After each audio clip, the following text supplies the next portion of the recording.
Et bonjour à tous et bienvenue pour ce nouvel épisode de Spoil Intégral avec cette fois-ci un Marvel Deluxe des Secret Avengers. Donc ça c'est le tome 3, il y a les deux premiers tomes qui sont disponibles, pour lesquels je n'ai pas encore fait de vidéo d'ailleurs, mais que j'ai déjà lu.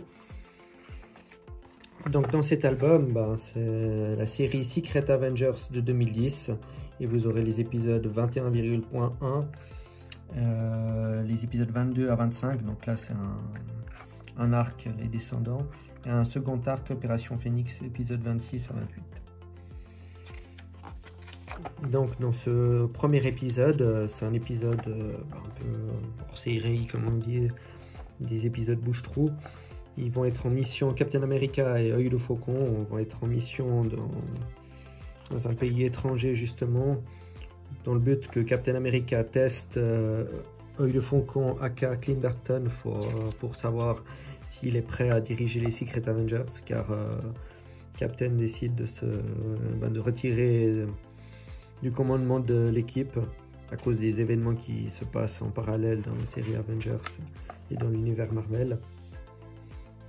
Et du coup, il constate que le caractère de Clint n'a pas changé. Il a toujours un tempérament assez fougueux et s'énerve assez vite. Mais il va vite aussi constater que il peut compter sur Clint. D'ailleurs, on va voir un personnage que je connaissais pas, qui s'appelle, je crois, Vengeance. C'est une sorte de Ghost Rider. D'ailleurs, il faudra que je me renseigne sur lui. Et du coup, il va aussi affronter des personnages comme Whiplash, qui est un ennemi d'Iron Man, et qui sont en fait les nouveaux maîtres du mal. Et du coup, à ce moment-là, Clint a abandonné la mission pour rentrer parce qu'il s'est fâché avec Captain America. Mais il va vite comprendre que Captain America est tombé dans un piège dirigé par le frère de Nick Fury, Max Fury. Et c'est à ce moment-là qu'il va rentrer en action pour aller secourir Captain, afin que les deux puissent s'évader, et de montrer à Captain qu'il peut quand même compter sur lui. Et du coup, on démarre après directement avec l'arc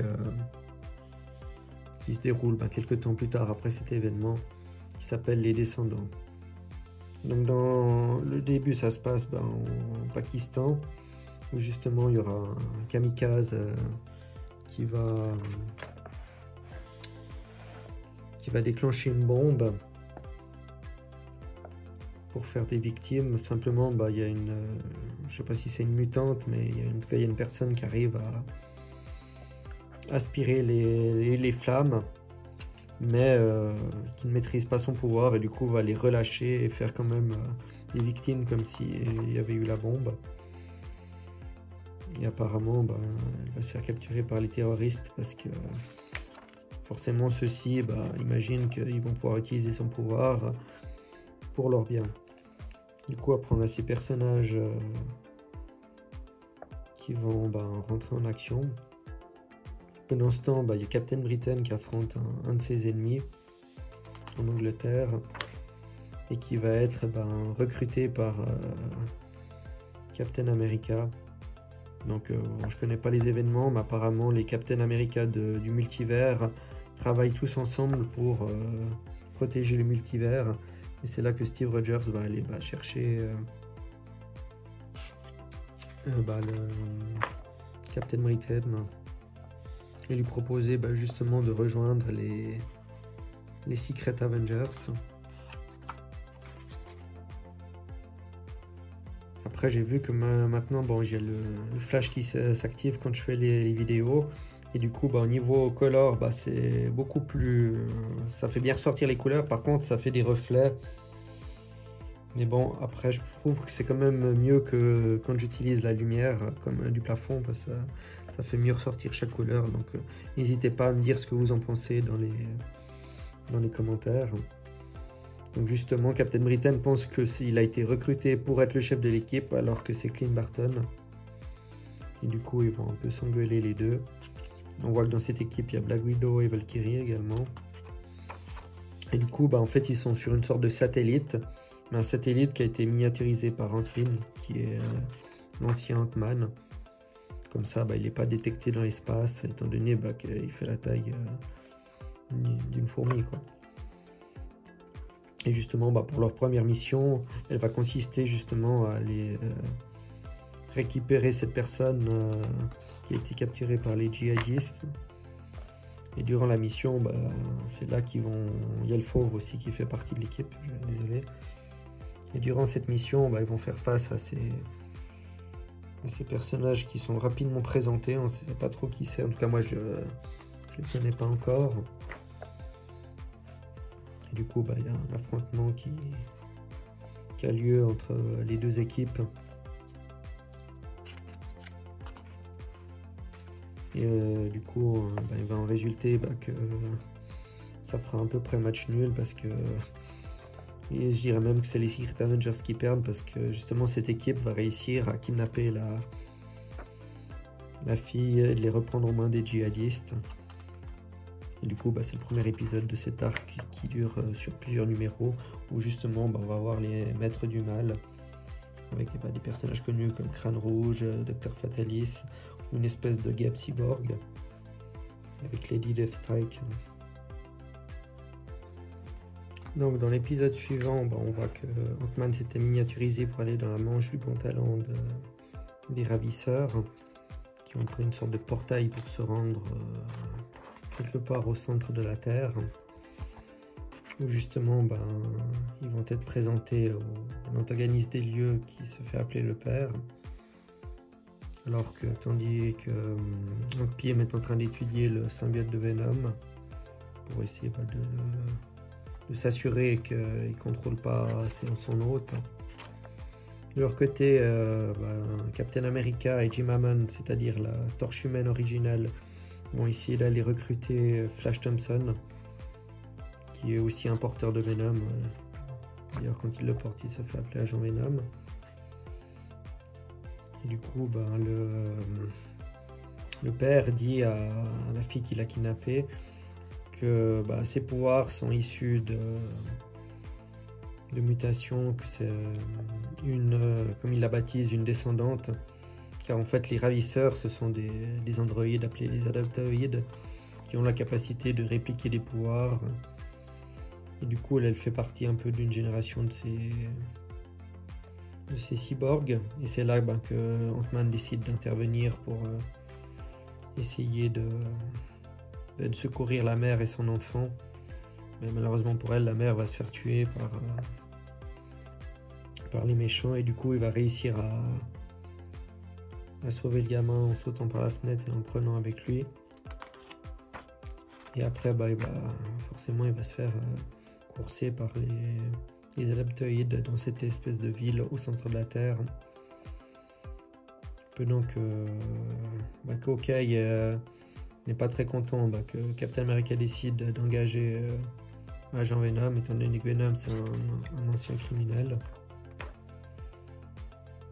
Et pour finir, ils partent tous en mission, ils arrivent à remonter la trace et trouver le passage qui permet justement de se rendre au centre de la Terre. Et par chance, c'est comme ça qu'ils vont réussir à localiser Ant-Man en affrontant justement des versions cyborg d'Avengers comme la Sorcière Rouge ou bien la Gap. Et du coup,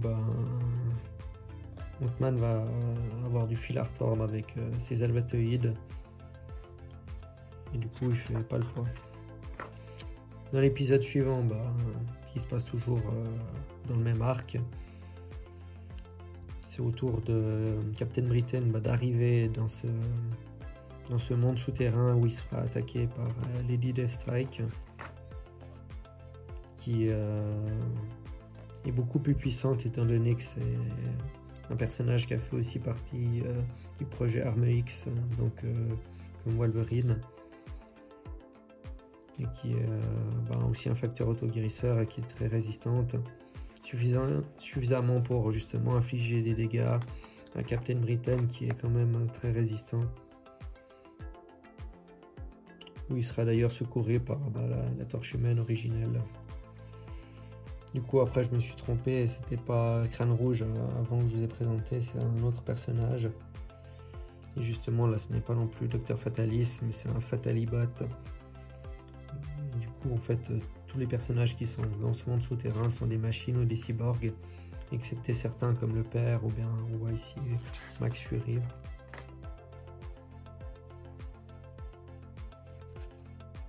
Du coup, le but c'est de récupérer l'enfant, étant donné que, comme il dit, c'est un descendant. Il est beaucoup plus évolué que les adaptoïdes de base. C'est là qu'on rentre en action Valkyrie et Black Widow. Du coup, ils doivent neutraliser toujours des anciens personnages qui ont été créés en cyborg à leur effigie.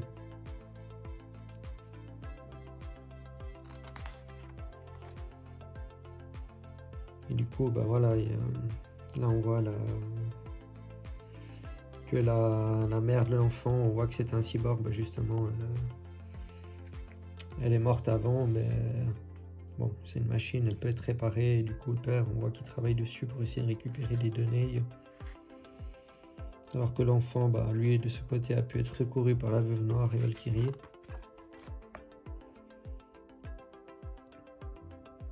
Jusqu'à ce que, bien sûr, il y ait de nouveau les adaptoïdes qui les retrouvent et qui rentrent en action.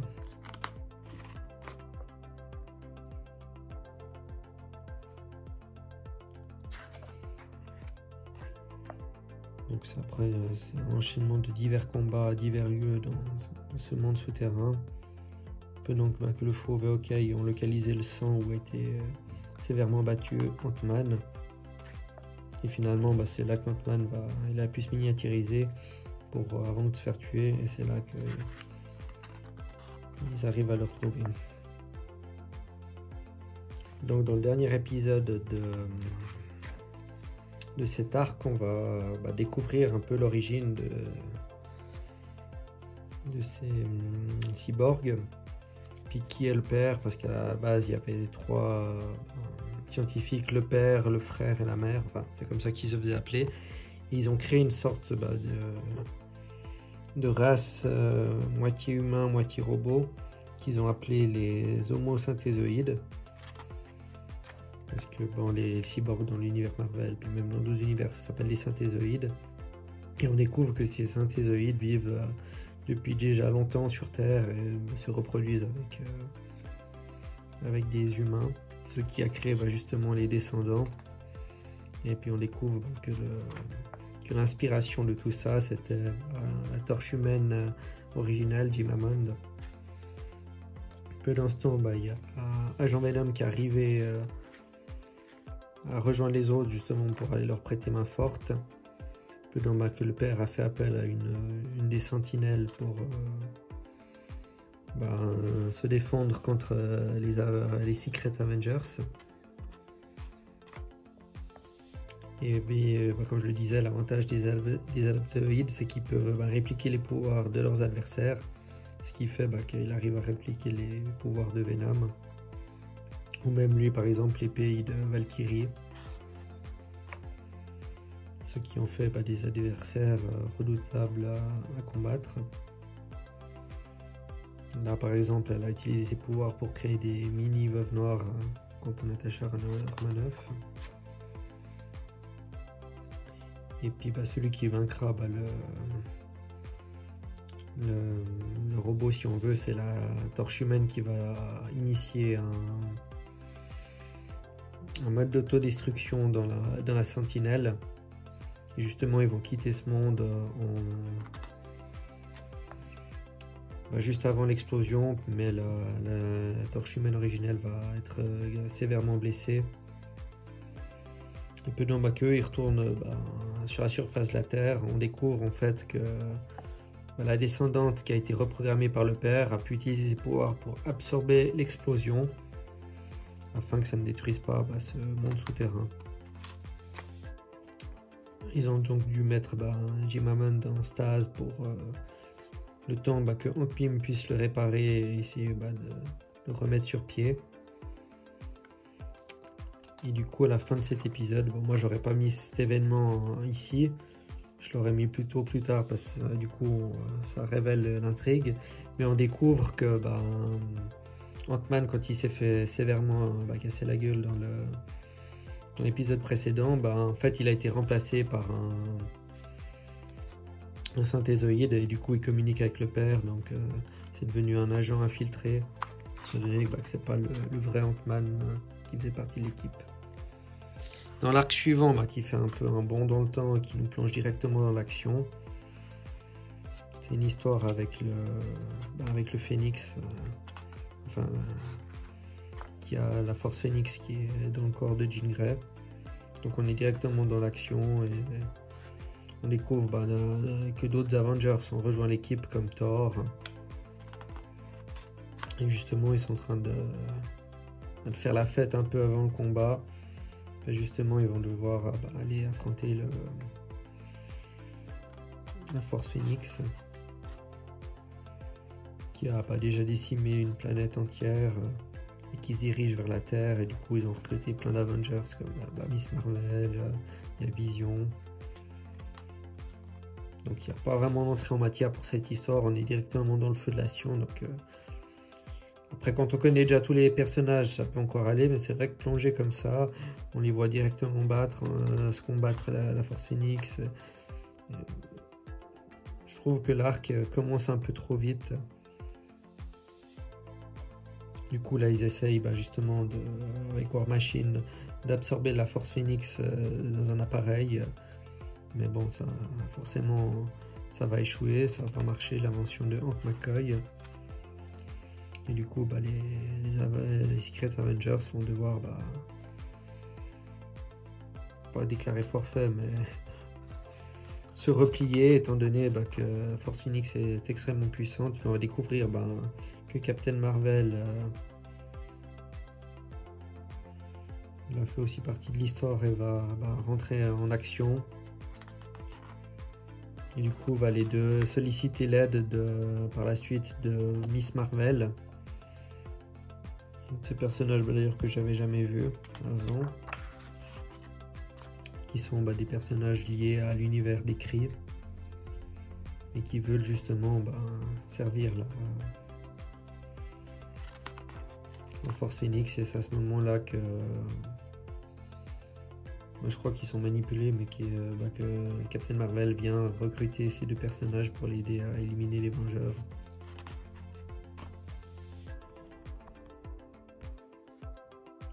Donc dans cette histoire, on va apprendre un peu plus comment Captain Marvel est revenu d'entre les morts. Quand celui-ci en fait est manipulé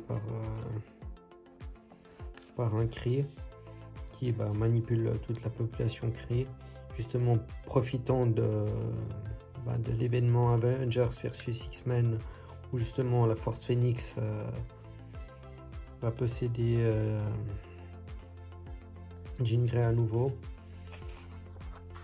Et du coup comme il est manipulé, il se bat contre les Avengers en ayant oublié son passé avec eux. Même le World Mind, c'est une entité qui dirige la civilisation Kree, qui est une intelligence artificielle avec les plus grands esprits Kree. Et justement, c'est ce personnage-là, avec le pouvoir de son fils, qui justement contrôle l'Empire Kree, et qui ont, grâce à un cristal spécial, le cristal M'Karan, pu ressusciter le Captain Marvel originel. Car oui, à ce moment-là, Carol Danvers s'appelle Miss Marvel et par la suite prendra le nom de Captain Marvel. Et du coup, en fait, ils agissent sous contrôle télépathique de ce personnage. Et du coup, les Avengers vont devoir déjouer leur plan, car il y a la force Phoenix qui arrive sur leur planète, et Vision va essayer de libérer une partie de la population de ce contrôle mental. Et du coup, ils vont réagir en tentant de fuir la planète, en comprenant qu'ils sont condamnés une fois que la Force Phoenix sera arrivée. Et là on a le droit à un petit affrontement entre Thor et Captain Marvel. Et on peut voir que, aussi surprenant que ce soit, que le Captain Marvel est suffisamment puissant pour résister à un coup de marteau de Thor. Et même du coup on voyait valser Thor. Et ce qui va faire réagir le Captain Marvel, c'est quand il va voir des soldats Kree massacrer la population parce qu'ils essaient de fuir. Et c'est à ce moment-là que du coup ils vont reprendre un peu leurs esprits et sortir de ce contrôle mental en sauvant les Avengers et en allant sauver les autres qui sont sur le point d'être exécutés par un accusateur. Personnage avec la hache, c'est les bourreaux de l'Empire Kree qui s'appellent les accusateurs. Et au même moment, il y a la Force Phoenix qui arrive sur la planète.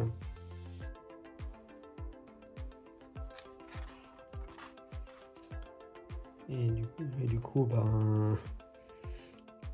comme il comprend qu'ils ont échoué, le père, pour une raison qu'on ne connaît pas, va tuer son fils qui avait le pouvoir justement de contrôler l'esprit et se suicider devant les Avengers. Et la Force Phoenix quant à elle, va être repoussée par les Avengers qui vont réussir à l'avoir en fait grâce au Captain Marvel qui va se sacrifier à nouveau en absorbant la Force Phoenix. Et aussi grâce à Miss Marvel qui va se transformer en binaire. Une de ses formes où elle peut devenir un peu plus puissante. C'est un peu comme si elle était comme dans Dragon Ball en format Super Saiyan si on veut. Et c'est justement grâce à cette forme là qu'elle va pouvoir maîtriser le Phoenix suffisamment longtemps pour que Captain Britain, qui a des pouvoirs mutants mais qui a aussi des pouvoirs liés à la magie, intervienne avec Captain Marvel et affaiblit suffisamment le Phoenix pour donner l'occasion à celui-ci de se sacrifier pour que la Force Phoenix disparaisse, du moins quelque temps, étant donné que c'est une entité cosmique comme Galactus qui ne peut pas vraiment mourir. Et c'est à peu près comme ça que se termine cet arc où le corps de Captain Marvel va fleurir sur une planète. Ici sur cette, on voit un peu les volumes qui vous font l'histoire. Comme je disais, c'était le volume 3. Il y a un 4e volume aussi. Et puis mon avis sur ce tome, c'est que même s'il y a du beau dessin et que les histoires sont pas trop mal, je suis quand même un peu déçu. Je trouve que ça manque un peu d'accroche.